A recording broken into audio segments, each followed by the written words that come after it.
The following is a paid commercial program paid for by McClure Capital Wealth Management Companies and does not reflect the opinions or advice of KRLD or CBS Radio. Welcome to the Common Sense Investing, or CSI Show, with Victor McClure and Guy Allard from McClure Capital Wealth Management Companies.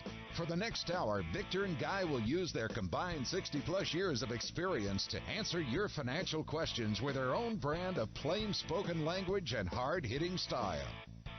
Welcome to the Common Sense Investing Show. I'm Victor McClure. I'm your host, my co-host, Guy Allard. How you doing, Guy? What's going on? Hey, I tell you what, I think I found out a way to kind of guess where the market's going, get a better handle on consumer spending. You know, right now everyone's worried about the breadth of the market. You know, is Trump going to get his stuff done? We've 9 years into a bull market. What's going to happen? Mm-hmm. You want to hear my idea? Sure. All right. Thursday morning is our trash day in our neighborhood. All right. And I was out walking the little guy, Buddy, and I figured it out. You can judge consumer spending and where the market's going by how much trash is on the curb. I telling you now, I realized it was Memorial Day weekend, right? So you got lots of trash bags, but it wasn't just trash bags. There were boxes for water pressure units and toys, home improvement. I'm telling you, Victor, there was just all sorts of people are spending money. I think it's people just, I don't know, like, I fill up 3 of those giant bins every single week. Right. 3 of them. Yeah, but buy another one. But right? With new boxes from buying stuff, or just from food and stuff you use? Crap my kids get or whatever. All right. I've got, but I remember when we were up in Whistler. Yeah. And they give them so much trash you can use. It has to be recyclable, everything. You get a little bitty, 10-inch by 15-inch little bag. That's all you get for the week. For recycling? Yeah. No, you can't have more trash than that. That's it. And I'm like, oh, boy. How many people did you have with you? No, I was like, we're Americans, and I just used as much trash as I wanted to. But that's what they have for people that live there. I thought it was funny Thursday morning. There was so much trash, and not only trash, there were so many boxes. People were buying all sorts of crap. It was everywhere. When the stock market's gone up, especially for years, and real estate, 2 of the most important things, if those 2 things go up, consumer sentiment is always high.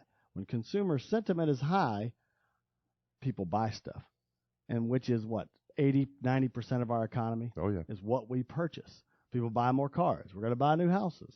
We're going to buy more. I'm going to buy another stereo. Run the credit cards up. That's right. We're going to run the credit cards up. All that kind of stuff. Interest rates are low. Let's keep changing the house, blah, blah, blah. And so that is true. Consumer sentiment drives, and we're a consumerism type of society. And as long as we're spending, we're doing great.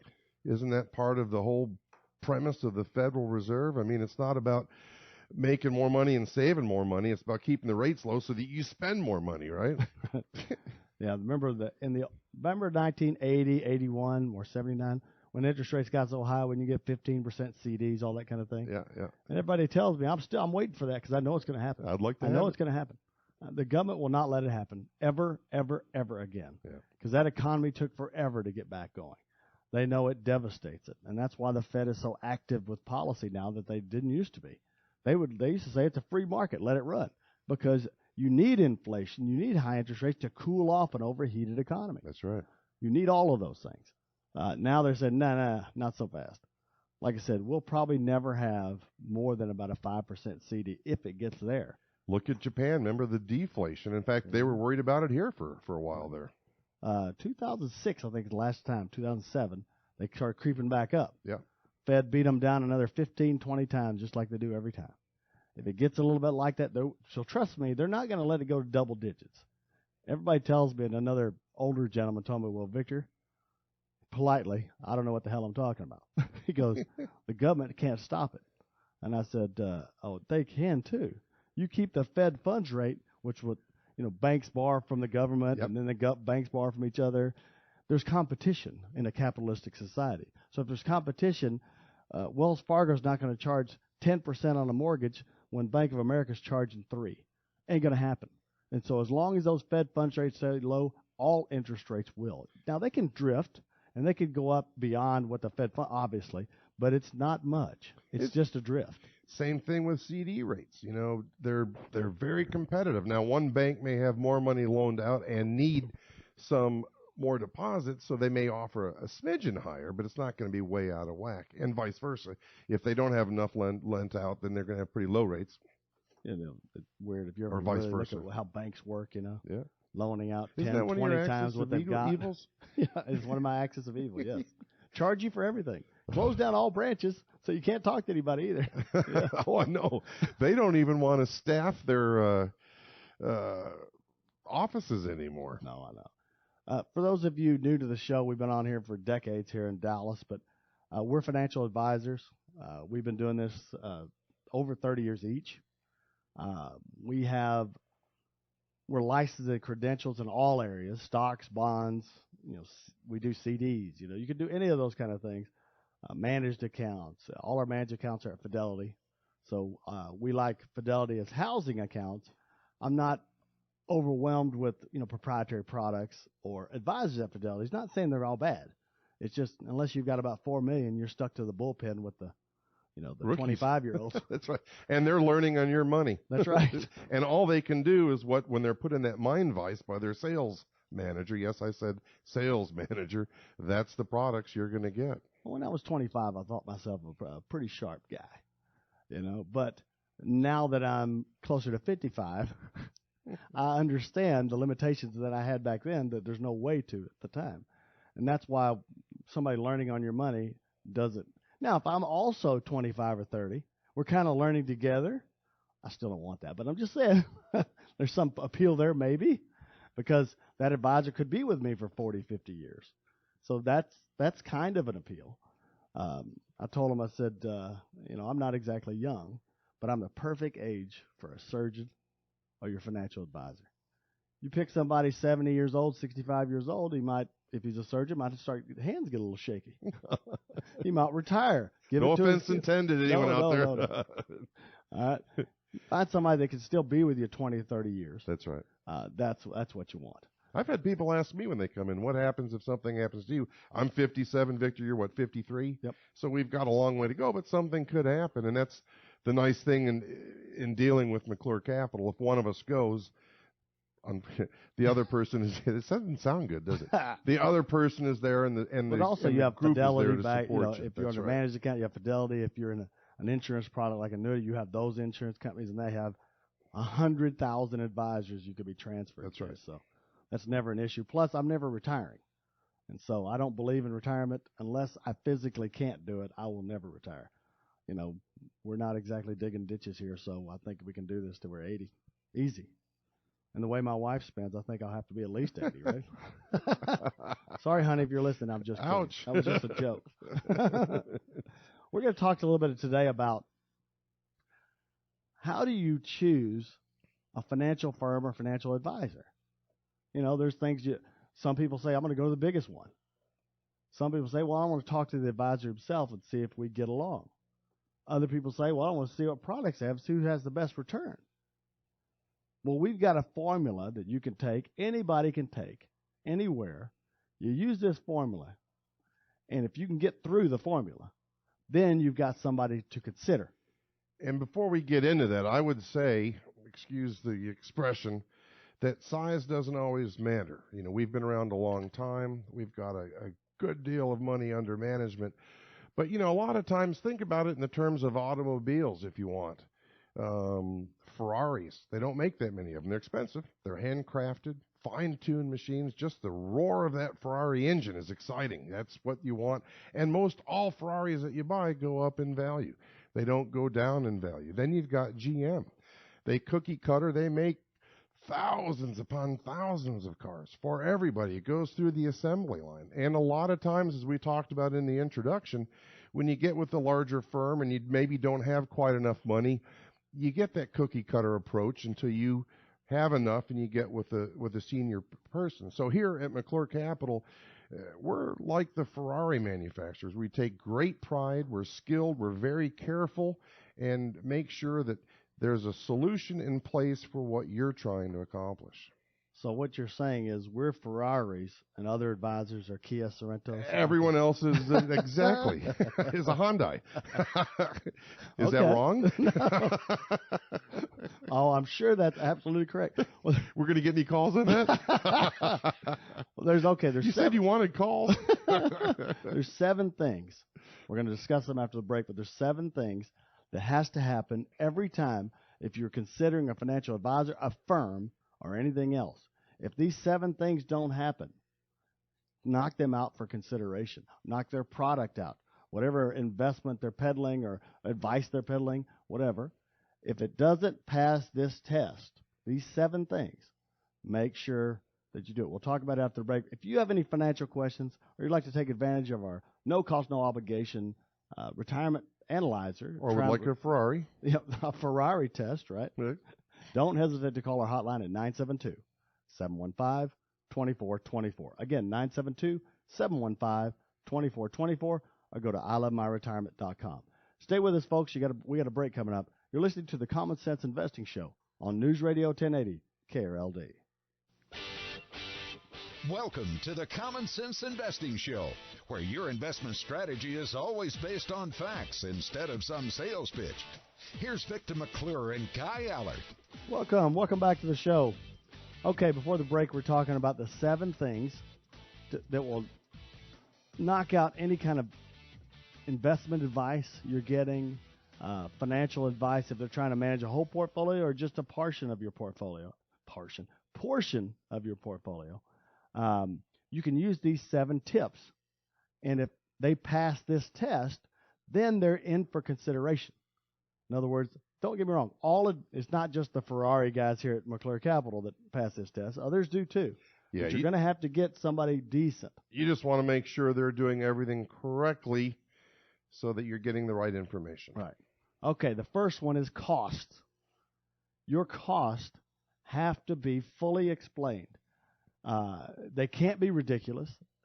In other words, that's why we've always said variable annuities are out. Index or immediate annuities or deferred annuities, okay, because the highest fee I know of is about 1% a year. That's okay. But when you're talking about 4 or 5% a year with some of the riders on variable annuities, there's nobody in the world can tell me how to justify 4 or 5% a year. Nobody. And don't get me wrong, they have benefits. Anybody tells you they don't have benefits is ridiculous. They have benefits, but in my opinion, they're not worth 4 or 5% a year. And a lot of time, if you ask them what the fees are, they'll refer to a fee. Like each sub-account mutual fund within those has a management fee. That's right. 0.75%, maybe 1.5%, and they'll give you that as an answer. But there's several things that you've got, M&E, you've got all sorts of other expenses There's trading in there. costs in a mutual fund. There's Exactly. all kinds of different things. They have to explain the fees fully and have to be addressed. Trust me, it's always in a prospectus. And all they have to do is get you to sign that you've looked at it. Nobody reads this thing. It's not on the same page, though. You've got to go to 4 different pages and add all the numbers. They make it difficult for you to know what the cost is. You ask what the fee is, they answer your question, but they didn't They really. left out all of it, right. Exactly. They always do it. They forget the mutual fund fee or the extra cost in mutual funds. Or a rider cost. John Bogle from Vanguard was the first one to really show people all the mutual fund costs, and that revolution actually lowered costs across the board. It did. On all funds. It used to be a 6-7% a year, some mutual funds. So they've lowered them a lot. I remember when I got this business in the 80s, we made the advisors cut, which usually an advisor's making 30-40% of the fee, something like that, right? They're good. Was 6-7% a year of assets under management. Wow. Now it's a percentage of a percentage point. It's just much, much lower now, which is good for the consumer. But that's the way it was. Now, people back then didn't have a lot of 401ks and all that stuff because that was in the new days of them, right?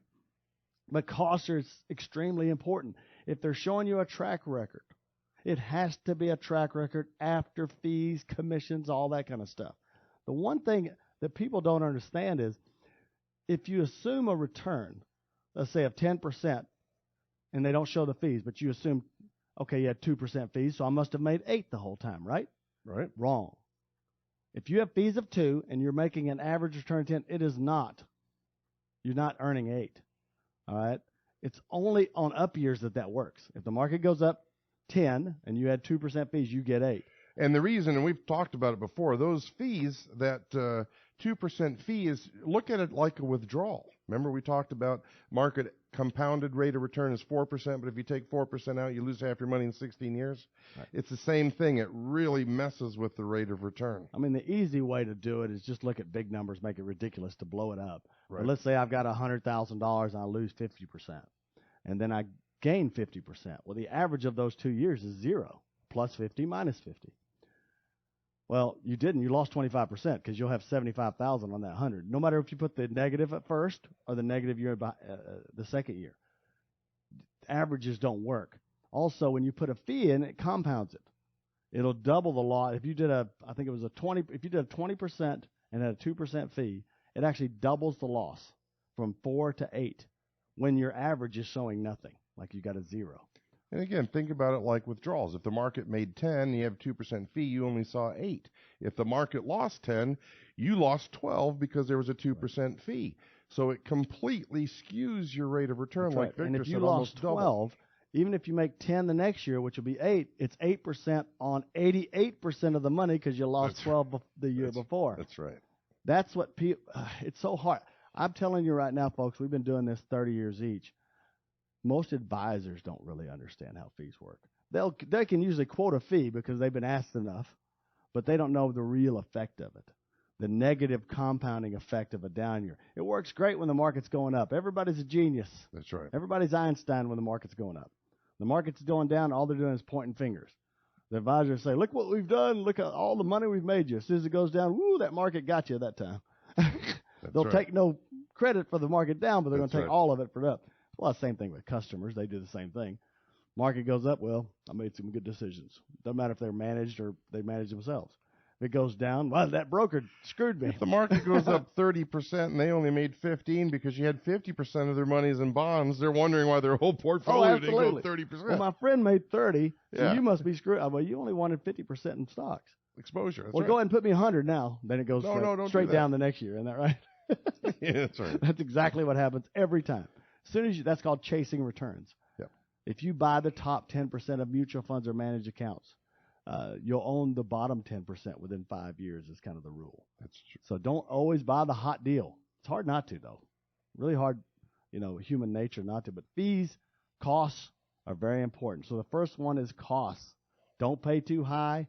Make sure everything's fully disclosed after fees. Make sure you know what you're paying. Yeah, I don't want to see a track record before fees. If it shows a track record before fees, it is absolutely worthless. You can't believe any of the numbers. You can't believe the 5-year average or 10-year average because that's not what you actually would have earned. Remember, the average return this century is 6.16% with dividends. It's actually made 4.06, which is a lot of difference, 40% law. We got a break coming up. Stay with us, folks. You're listening to the Common Sense Investing Show on News Radio 1080. Don't hesitate to call our hotline if you have any questions, 972-715-2424, or go to ilovemyretirement.com. Welcome back to the Common Sense Investing Show, hosted by two of the most experienced advisors in the DFW Metroplex, Victor McClure and Guy Allard. Welcome back to the show. Guy has told me that we have got to go faster, otherwise we're not going to finish. Not going to finish our rules here. Okay, number one, cost. So think of the C. C is cost. That's your first thing when you're talking about considering an advisor or an investment or anything like that. R, for real time frames. Okay, you have to have real time frames. I have seen these tricks for 30 years. What you'll find is this particular advisor showed this managed account that is just killing everything.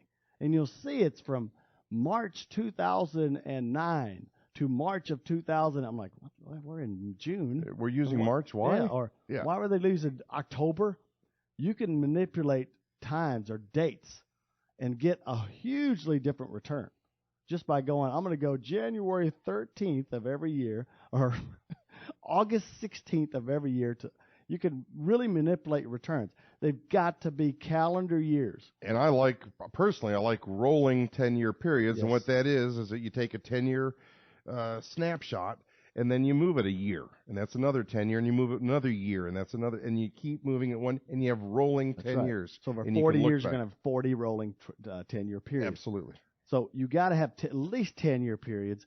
If you're looking at just a long tracker, you're not doing rolling 10-year periods. You've got to have I like at least 20 years. As I get older, remember when they said time really flies when you get old? I'm like, whatever, old man. Well, they're right. But I want some investment that's been tested in up markets, down markets, good economy, bad economy, high interest rates, low interest rates. You want them to already have reacted in those and see how they reacted in those. So that's R. You want to use real calendar year time frames. Real withdrawal rates. If somebody tells you to take out 5, 6, 7% of your money a year, believe me, don't talk to them because they're going to be a good salesman. Trust me. A lot of guys in this business make 7 figures easy. They're great salesmen. But if they're giving you those kind of withdrawal, that's not real. It's got to be real withdrawal rates. Remember the 4% rule? Then they redid that same one with today's interest rates in the end of 2013. Says the only safe withdrawal rate is 2.8%. Everybody agrees that Ken Fisher, all of them agree to that number. Put a number to that. It's got to be real withdrawal rates, real time frames. So the first one's cost, C for cost. R for real time frames, real withdrawal dates. Show returns if they're doing a retirement plan for you. Make sure your returns are with withdrawals, not without withdrawals. I'll always throw that trick in there because if you're not taking money out, your return is exponentially higher. Absolutely. It's not just actually higher, it's exponentially higher because you have less money to compound every single year. It really makes a huge difference on that balance of that account. All right, we're going to go to A, which is this number third thing you look at. Any advisor, any investment. Actual benchmarks. You can't use mutual funds as a benchmark. It's got to be actual, like the S&P 500, okay? Like the Russell 5000, Russell 2000, whatever. It has to be actual in Barclays Index. Those are actual indexes. It can't be non-standard. What you'll find sometimes is a mutual fund manager or a money manager is supposed to beat a benchmark. What they'll do is you'll see them change the benchmark 3 or 4 times so they can find one they can beat. And so stick to it. If it's a large cap, stick to things like the S&P 500, maybe the Russell 5000. And if you wonder why the S&P 500, 90%, 85% of all money managers on the planet don't pass that. Well, 80% of this evaluation of the U.S. stock market is in the S&P 500. There you go. It's not the 500 largest companies because you got Apple and everything else there. It's the 500 large U.S. companies, but it does represent like 80% of the valuation of all companies in the U.S. That's right. So that's a really good one. All right, so we got C, cost, R for real time frames, real withdrawal rates, A for actual benchmarks, no mixing and matching of crazy benchmarks. Now we got P, percentages, showing unrealistic or unsustainable growth rates. If hypothetical returns are shown, which they're shown a lot of times because this thing's only been around 8 years and you're showing a 20-year hypothetical, it's okay, but you have to use benchmarks. It has to be an index that you're using. You can't be using a hypothetical on a mutual fund because a hypothetical on a mutual fund wouldn't work. If I'm using a hypothetical, it's got to be on an index. Next, we're going to go O, options. Okay? You have to show the advisor, if they're a real advisor, has to show you options. They can't just give you, okay, this is our managed account. This is all we do. Everything in the world belongs in this managed account. Every single person, every race, color, creed, wealth, everything belongs in this managed account or this annuity or this life insurance product or life insurance, index universal life. Very rarely will you ever think that any group of people, all of them belong in one thing. Okay? We got a break coming up, folks. Remember, if you have any financial questions whatsoever, would like to schedule a meeting with us, no obligation, we've been doing this for 30 years each. We've never had a single complaint. Don't hesitate to call us at 972-715-2424 or go to ILiveMyRetirement.com. Stay with us, folks. You're listening to the Common Sense Investing Show on News Radio 1080 KRLD. Welcome to the Common Sense Investing Show, the home of plain-spoken, no-nonsense answers to your financial questions. Welcome back to the show. Today, we're going over to consider an investment advisor, an investment firm. There's a few things that have to be presented to you. All right. They have to go over cost, the big C. They got to get the big R. They got to go real time frames, real withdrawal rates. If they're going to show doing a retirement plan for you or retirement advice, it better show returns after withdrawals. Actual benchmarks, not non-standard benchmarks. Percentages, P for percentages, showing unrealistic, unsustainable growth rates. Hypothetical returns, not using a mutual fund that can be back-tested, back-traded by anybody. It has to be an index in there. You cannot use average returns. It has to be actual returns. The O for options, they have to show you other options. There's only one way to come anywhere close to unbiased advice. That individual advisor has to offer and be licensed, qualified, and compensated for every kind of investment, all of the options there. Because trust me, they'll tell you they're a stock guy and they hate annuities. That's the worst. That's the devil's work. But they only can sell stocks, or just the vice versa. They just sell annuities or life insurance. Trust me, the Wall Street casino is where you're going, and that's a loser's game. That's just trumped up. Both of them are wrong. Excuse the pun. You know, right. Okay, so we got O. Then we got L. L for licensing. It kind of goes into options, but you have to have an advisor that's licensed in all areas.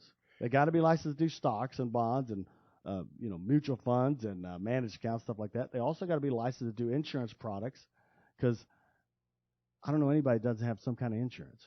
You know, and we've talked about this before, and maybe Maydorf is an example of it.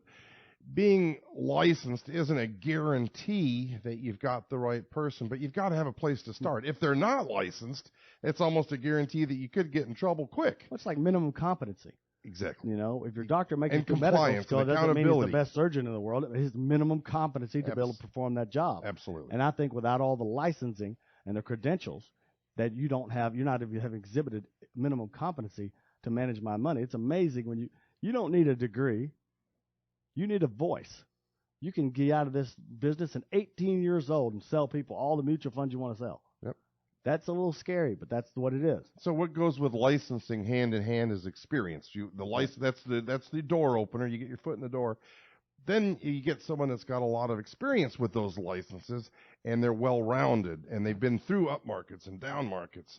And it just to give you an idea, remember what we're doing is these are the minimum requirements anybody should ask their advisor or a potential advisor or firm. The last one is A for analyses. You have to have a full analysis done, including your assets, expenses, inflation, sources of income, cost of living adjustments. How can someone recommend what you should do with your life savings when they've spoken to you for 15 minutes? But I hear it all the time. They'll call, for a big firm that you've heard every day, and they'll say, "Well, I'm thinking about transferring my account." Oh my gosh, you don't need to do that, Mr. Johnson. Can I call you Bob? No, it's William or Bob. No, they don't know you at all. You just flashed up on their screen after they looked up your information. They're giving you financial advice. They know nothing about you. Or even some advisors that know something about you. They put everybody in the same thing. Everybody goes through the same deal. And I'll give you a perfect example. You've heard Victor and I talk for years about our philosophy. You take care of your hard expenses, you get that taken care of. It enhances the growth of your other stuff. So if someone sits in and without talking with them, without interviewing, without trying to figure out about them, we immediately go into putting a program in place with the $1.5 million they have to provide income. We don't know that he's retired from the government, 2 separate jobs. He has a military pension and Social Security. His income's taken care of. He doesn't need income. That's we right. need to be focusing on managed money or other things. Right. And sometimes people just go into a default mode and they don't do it intentionally, but it should be a sign for you. Make sure they really do an analysis to figure out what you need, and they can offer you those options we talked about. Also, the analysis, if it doesn't stress test your portfolio, if it doesn't show you, because you got to ask it, okay, what if things go bad? What if your managed program loses 50%? What if this annuity loses money or doesn't make money? Whatever. You have to know those things. What if they don't work as well? Because I've had advisors all the time go, "No, Mr. Johnson, we've looked over your portfolio, And as long as you stay in this mutual fund, you can't lose. You're perfectly fine. You look at the thing and it goes, okay, he just told you you're 62 years old now. If you live to be 100, for 38 years in a row, you have to make at least 8% a year, every year, for 38 years in a row. Now, the market's already come 8 years in a row, right? 9, I think, now. So 46 years in a row, you got to go up, and you'll be fine. I could have told you that before I talked to that advisor. That's not real. What you have to do is, what if things go bad? They have to fully explain that. What if things don't go as planned? What if it makes less or nothing or loses money? What happens to me? Am I eating cat food when I'm 80? All right. Do you want a guaranteed or do you want a non-guaranteed retirement? We have both. That's right. So think about those things. So costs, real time frames, real withdrawal rates, actual benchmarks, percentages. You know, they've got unrealistic or unsustainable percentages, options. They've got to show you other options except one thing, because you can't fit a square peg in a round hole. They have to have options. Licensing, they have to be licensed, qualified, and compensated. I know nobody cares about the advisor getting compensated, but if they're not, trust me, they're advising you on something else, right? An analysis has to be with all your stuff. They can't give you financial advice talking to you for 15 minutes or meeting you for, drinking, shooting the crap at your office. Those are the things you have to do thinking about any kind of advice. Don't hesitate to call us. We'd be more than happy to show you how we go through all of those different things with each and every client. 972-715-2424. Again, 972-715-2424. You can always go to our website, ilovemyretirement.com. I'm Victor McClure. We have a break coming up, right? We have a break coming up. Don't hesitate to call us if you have any questions. Stay with us, folks. You're listening to the Common Sense Investing Show on News Radio 1080 KRLD. Welcome back to the Common Sense Investing Show, hosted by two of the most experienced advisors in the DFW Metroplex, Victor McClure and Guy Allard. Welcome to the show. Oh, I forgot, Guy. Yeah? That customer asked who the older gentleman was on the radio with me. Who asked you that? That's still crazy. We've known each other like 30 years. That's the problem with radio. They don't get to see me. I was like, oh, my gosh, I got to tell him. Hold on. Where is he? So just rehash for just a short summary. You have things to consider if you're thinking about a financial advisor, a firm, an investment. Because a lot of people are just selling one investment or something. These are things, in our opinion, minimum required. It's like a minimum competency. You got to pass the bar to be a lawyer. You got to go to the college and pass the bar. I don't know how good of a lawyer you're going to be, but you're you're competent at least to be considered. And the 7 items are? Cost. Cost number 1. C. Costs are always number 1. That's C. R for real time frames, real withdrawal rates. Don't show me a 6-7% withdrawal rate of my money. R. Show me real, time frames. Don't give me calendar years. Don't give me January rolling 10-year averages or 20. Actual benchmarks for an A. Using non-standard benchmarks, mixing them. Percentages. Make sure you got realistic percentages there. If they're showing you 25% a year, run out the door. Don't walk. O for options. They have to show you other options besides what they do, or at least show you how they would compare to other options. Just not telling you they're all crap. Mine's the only thing that's great. Licensing. They have to be licensed in all areas. That's the only way you've got potential to get unbiased advice. And then analysis. They have to do an in-depth analysis, or at least talk to you pretty in-depthly to gather a lot of information to come close to giving you advice. The person you call from the customer service line telling you should or shouldn't do anything is the worst advice you could ever get. But what do we got here? We got a CRAPOLA. What does that spell? Crapola. If you don't have that from your advisor currently or one you're considering, what you're getting is crapola. That's right. Now, everybody tells me, because I'm not exactly Ivy League, and I grew up in Greenville, Texas. Politically correct? So I had to look at the Urban Dictionary, but somehow Webster's didn't have it. I don't know why, but crapola, here's the definition in the Urban Dictionary. Something that is crappy and disappointing. A piece of junk. Used to describe a situation or object that is so bad it is unworthy of a real English adjective. Well, that's what you have from most advisors out there. And I tell you what, we can, if you want, I can summarize that up. I've got a little nugget for you. We always talk about being effective and efficient. And I can share something with you that can get you a 50%, almost a 50% greater return guaranteed than you're getting right now, and specifically in CDs. We talk about being liquid, having money available is a very important part of financial planning, but it's expensive, right? Right now you get 1%, 1.5%. Bonds aren't paying anything. Let me give you a real quick example. Before the show, I went to bankrate.com. We're not affiliated, just use them for a benchmark. And I pulled up a 5-year CD. Liquidity, you can draw interest off of that, right? So it's a good place for your liquidity. Goldman Sachs on a 5-year through June 1st is paying, which is past, come and gone, is paying 2.25%. Ally Bank is paying 2.25% on their CD. Now, if you were to you take that same money instead of getting 2.25%. And that's the highest in the country, right? That's the highest in the country. That's the highest rate in the country, and that will fluctuate. If you took that same money and you used a fixed annuity 5-year, a couple of things. It's creditor proof. You also can withdraw up to 10%, not just interest, so you're not as handcuffed, so may even be a better place for your liquidity. Some of them can only draw interest, but yeah, go ahead. You're right. It fluctuates with the companies. We would pick one that you could get a 10% withdrawal with. Come on, man. So instead of getting 2.25%, you could get 4.35 with the Atlantic Coast. There's another company that's 4.1. So that's almost, you can go from 2.25 to 4.3. It's almost a 50% increase on your safe money. And those are the highest ones in the country. If you want to go averages, the average 5-year CD is about 1.25 right now. Yeah. And the average 5-year fixed, it's called a MYGA, multi-year guarantee annuity. It's a CD-like annuity, they call it, CD type or CD-like.